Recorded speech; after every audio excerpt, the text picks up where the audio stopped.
بسم الله الرحمن الرحيم والفجر وليال عشر والشفع والوتر والليل إذا يسر هل في ذلك قسم لذي حجر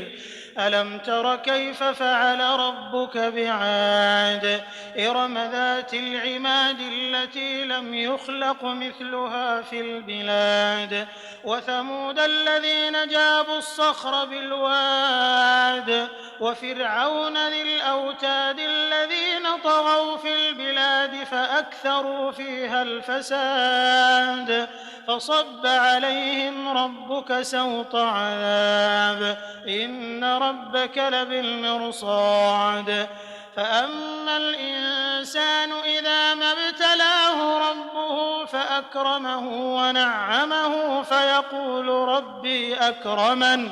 وأما إذا ما ابتلاه فقدر عليه رزقه فيقول ربي أهانن كلا بل لا تكرمون اليتيم ولا تحاضون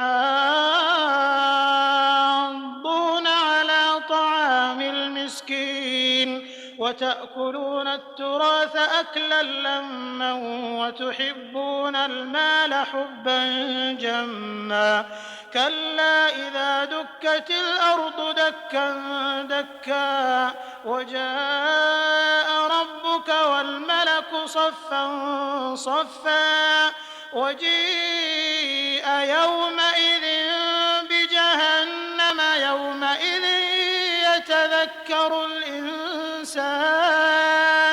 وأنى له الذكرى يقول يا ليتني قدمت لحياتي فيومئذ لا يعذب عذابه أحد ولا يوثق وثاقه أحد يا أيتها النفس المطمئنة ارجعي إلى ربك راضية